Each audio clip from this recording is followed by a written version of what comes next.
Asia से भारत और चीन, साउथ अफ्रीका से ब्राजील, अफ्रीका से साउथ अफ्रीका, एशिया से लेकर यूरोप तक फैला रूस। विकास के पहिए पर तेजी से भागते 5 देश, अलग संस्कृति, अलग पहचान, अलग विचारधारा, तमाम विविधताओं के बावजूद एक जगह पर ये साथ साथ हैं। कहां और क्यों, ये आगे बताएंगे। पहले एक नजर आंकड़ों पर। अगर इनका कंबाइंड डेटा निकाला जाए तो कुछ ऐसा दिखेगा। कुल आबादी 3 अरब 23 करोड़, पूरी दुनिया का 40% हिस्सा। दुनिया में मौजूद हर 100 में से 40 लोग इन 5 देशों के निवासी हैं। कुल क्षेत्रफल पूरी धरती का 25%। कुल जीडीपी पूरी दुनिया का 30%। 2030 तक इन देशों की कुल जीडीपी दुनिया के 7 बड़े औद्योगिक देशों यानी G7 की जीडीपी को टक्कर देगी। ये कहानी ब्रिक्स की है। B से ब्राजील, R से रूस, I से इंडिया, C से चाइना और S से साउथ अफ्रीका। ब्रिक्स दुनिया के इन्हीं 5 विकासशील देशों का संगठन है। इन देशों के प्रतिनिधि कौन है, यहाँ की सरकारों की डोर किनके हाथों में है। ब्राजील में राष्ट्रपति जॉयर बोल्सोनारो, रूस में राष्ट्रपति व्लादिमीर पुतिन, इंडिया में प्रधानमंत्री नरेंद्र मोदी, चीन में राष्ट्रपति शी जिनपिंग और साउथ अफ्रीका में राष्ट्रपति सिरिल रामाफोसा। आज हम ब्रिक्स की चर्चा क्यों कर रहे हैं? दरअसल 23 जून 2022 को चीन में ब्रिक्स की 14वीं बैठक शुरू हुई है। इस बार की बैठक का मेजबान चीन है। पिछली बार की मेजबानी भारत के पास थी। लगातार तीसरे साल ब्रिक्स समिट ऑनलाइन हो रही है। पिछली 2 समिट में कोरोना के चलते नेताओं ने सफर करने से परहेज किया। इस बार की वजह पता नहीं चल पाई है, वो भी तब जबकि मई में क्वाड की बैठक में हिस्सा लेने चारों सदस्य देशों के नेता टोक्यो पहुंचे थे। खैर, आज हम जानेंगे ब्रिक्स की पूरी कहानी क्या है, ब्रिक्स की स्थापना के पीछे का मकसद क्या था और इस बार की बैठक अहम क्यों है। नमस्ते, मेरा नाम है सौरभ और आप देखना शुरू कर चुके हैं लल्लन टॉप का अंतर्राष्ट्रीय प्रसंगों से जुड़ा रोजाना का कार्यक्रम दुनियादारी।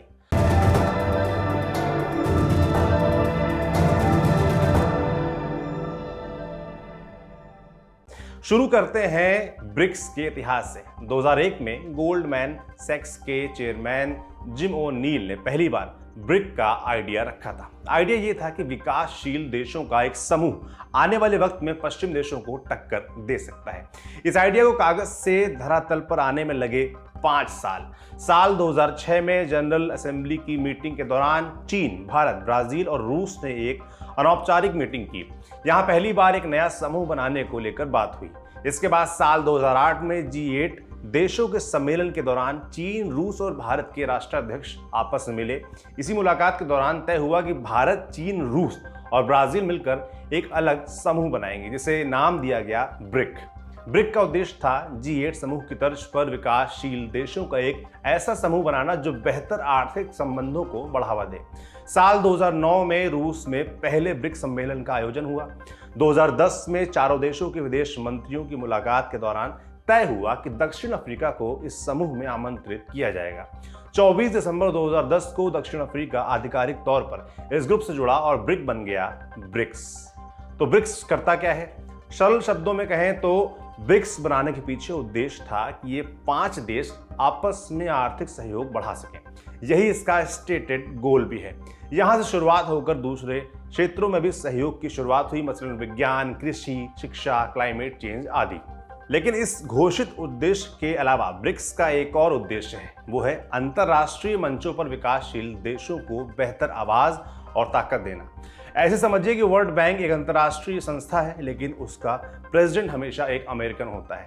इंटरनेशनल मॉनेटरी फंड यानी IMF का मैनेजिंग डायरेक्टर हमेशा किसी यूरोपियन को बनाया जाता है और संयुक्त राष्ट्र में वोटिंग के दौरान भी पश्चिमी देशों का मत अपेक्षाकृत ज्यादा भार रखता है, जबकि ब्रिक्स देश दुनिया की 43% जनता को रिप्रेजेंट करते हैं और ग्लोबल गवर्नेंस के मामलों में ज्यादा दखल देने वाले राष्ट्र वो हैं जो दुनिया की 10% आबादी को भी रिप्रेजेंट नहीं करते।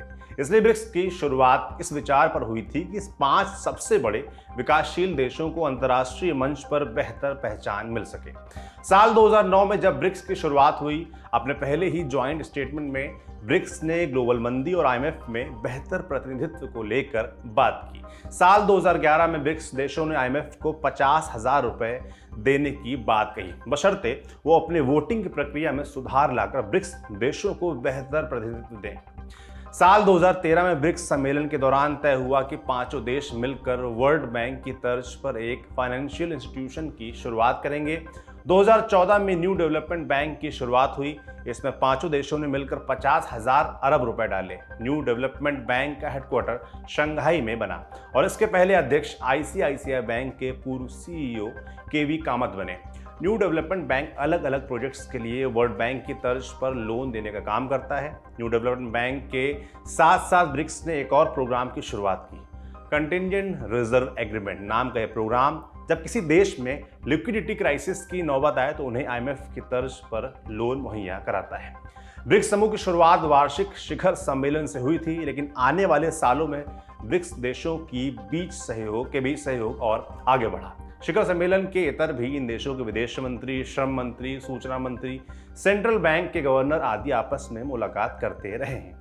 टेक्नोलॉजी, वैश्विक बाजार तक बेहतर पहुंच, डिजिटल करेंसी, खाद्य सुरक्षा से लेकर तमाम ऐसे मामले हैं जिन पर हर साल ब्रिक्स सम्मेलन में वार्ता होती है। अब बात दिक्कतों और चुनौतियों की। यूं तो ब्रिक्स नाटो और G8 की तर्ज पर आपसी सहयोग के मॉडल पर बना था, लेकिन इसके दो सबसे बड़े मेंबर चीन और भारत की आपसी तनातनी ने ब्रिक्स की सफलता पर सवाल खड़े किए हैं। संयुक्त राष्ट्र सुरक्षा परिषद के स्थायी सदस्यों में चीन अकेला ऐसा देश है जो भारत की स्थायी सदस्यता के खिलाफ खड़ा रहता है। इसके अलावा दोनों देशों के बीच सीमा विवाद के चलते भी ब्रिक्स समूह की सफलता पर सवाल या निशान खड़े हुए हैं। अब चलते हैं इस साल हो रहे ब्रिक्स देशों के सम्मेलन पर। ब्रिक्स सम्मेलन की मेजबानी इस बार चीन कर रहा है। आज यानी 23 जून और 24 जून के बीच ये सम्मेलन होना है। साल 2020 और 21 में कोविड के चलते ब्रिक्स समिट का आयोजन वर्चुअल तरीके से हो रहा है। उम्मीद थी कि इस बार पांचों देशों के राष्ट्राध्यक्ष इन पर्सन मिलेंगे, लेकिन अज्ञात कारणों से इस बार मीटिंग वर्चुअल हो ही रही है। तुलना के लिए याद करिए, पिछले महीने जब क्वाड की मीटिंग हुई थी तो सभी राष्ट्राध्यक्ष जापान में मुलाकात करने पहुंचे थे और सारी दुनिया की नजर वहां लगी हुई थी। इस बार ब्रिक्स सम्मेलन से क्या उम्मीदें हैं, उससे पहले जानते हैं कि अब तक क्या हुआ। 22 तारीख को चीन के राष्ट्राध्यक्ष जिनपिंग के अभिभाषण के साथ सम्मेलन की शुरुआत हुई। अपने शुरुआती भाषण में जिनपिंग ने सभी देशों से आपसी सहयोग बढ़ाने का आग्रह किया और बेहतर भविष्य के लिए एक साथ मिलकर काम करने पर जोर दिया। दक्षिण अफ्रीका के राष्ट्रपति सिरिल रामाफोसा ने कहा कि कोविड-19 के चलते विकासशील देशों के सामने नई चुनौतियां आई हैं, इसलिए ब्रिक्स देशों को गरीबी, खाद्य और ऊर्जा और सुरक्षा के प्रभाव को कम करने के लिए मिलकर प्रयास करना होगा। ब्राजील के राष्ट्रपति जायर बोल्सोनारो ने ब्रिक्स देशों के व्यापारियों और उद्यमियों के बीच सहयोग बढ़ाने की बात कही। इस मौके पर उन्होंने न्यू डेवलपमेंट बैंक की क्षमताओं को बढ़ाने पर भी जोर दिया। व्लादिमीर पुतिन क्या कहते हैं आजकल, इस पर सबकी नजर रहती है। उन्होंने बयान को डिप्लोमेटिक रखते हुए कहा, अंतर्राष्ट्रीय कानून के पालन, एक दूसरे के हितों के लिए आपसी सम्मान और सभी देशों और उनके नागरिकों के बीच समानता, ऐसी बातें कही। इस दौरान पुतिन ने एक और बात कही जो ध्यान देने लायक थी। उन्होंने कहा कि ब्रिक्स देशों के सभी राष्ट्रों के लिए रशियन फाइनेंशियल मैसेजिंग सिस्टम की उपलब्धता बनी रहेगी। गौरतलब है कि यूक्रेन युद्ध के बाद रूस के कई बैंकों पर स्विफ्ट सिस्टम के उपयोग पर रोक लगा दी गई है। स्विफ्ट यानी वो सिस्टम जिससे दुनिया भर के फाइनेंशियल सिस्टम, बैंक आदि आपस में सूचनाएं साझा करते हैं। इसके बाद से रूस अपने खुद के बनाए SPFS सिस्टम को बढ़ावा देने पर लगा हुआ है। ब्रिक्स में पुतिन का बयान भी इसी कोशिश का हिस्सा है। अब आखिर में जानते हैं कि प्रधानमंत्री नरेंद्र मोदी ने क्या कहा। पीएम मोदी ने पोस्ट पैंडेमिक दुनिया में ब्रिक्स के बढ़ते प्रभाव की बात कही। उन्होंने कहा कि ब्रिक्स की शुरुआत इस विश्वास पर की गई थी कि बढ़ती हुई अर्थव्यवस्थाओं का एक समूह वैश्विक विकास का इंजन बन सकेगा। पीएम मोदी ने डिजिटल इकोनॉमी पर जोर देते हुए भारत का उदाहरण दिया और कहा कि 2025 तक भारत $1 ट्रिलियन की डिजिटल इकोनॉमी को छू लेगा।